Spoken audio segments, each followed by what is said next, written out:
বলে দিতে চাই, আমাদের এই আন্দোলন, আমাদের এই সংগ্রাম আপনাদের ধর্মের বিরুদ্ধে নয়, আপনাদের বিরুদ্ধে নয়, বরং আপনাদের ভিতরে যে বাক ধার্মিক সেই পণ্ড হরিদাস চন্দ্র ওরফে তৌহিদ তার বিরুদ্ধে।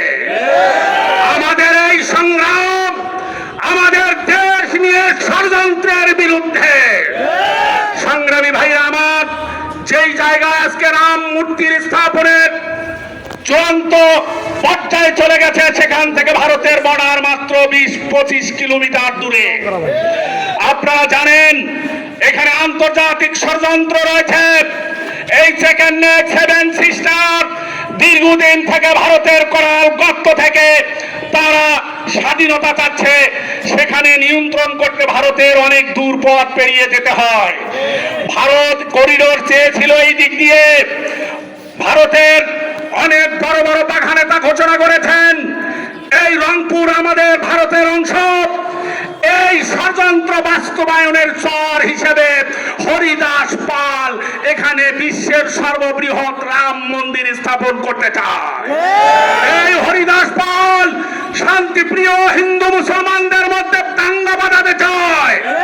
প্রশাসনের কাছে আবেদন, অতি দ্রুত ওই মন্দিরের সকল কিছু অপসারণ করে দূরে নিক্ষেপ করতে হবে। যারা এই কাজ করেছে তাদেরকেই অপসারণ করতে হবে।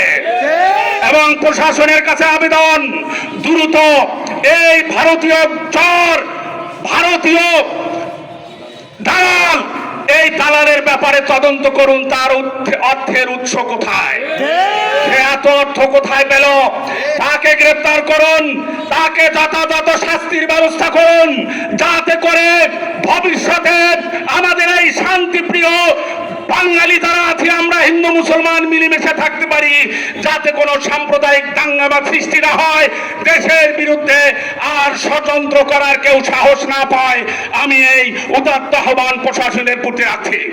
আমরা খেয়াল রাখবো, আমরা আইন হাতে তুলে নেব না, আমরা আইন হাতে তুলে নেব না, কিন্তু প্রশাসনকে বলতে চাই আমরা রাজনীতি করি মানুষের জন্য, দেশের কল্যাণের জন্য রাজনীতি করি। এহেন ষড়যন্ত্র দেখে জনগণ আমাদেরকে প্রশ্ন করে আপনাদের কর্মসূচি দেন। আমাদের ধৈর্যের ভাত যদি ভেঙে যায়, ঐক্যবদ্ধভাবে সকল দেশপ্রেমিক জনতাকে নিয়ে এমন আন্দোলন দুর্বার করে তোলা হবে, এই মূর্তি মুহূর্তের মধ্যে ফিনিশ হয়ে যাবে ইনশাআল্লাহ।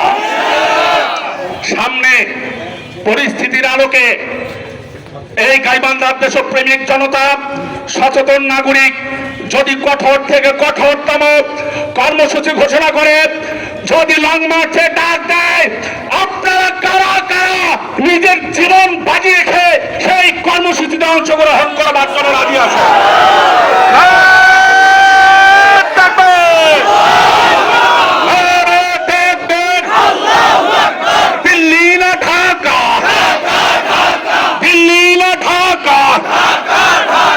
সবাইকে ধন্যবাদ জানিয়ে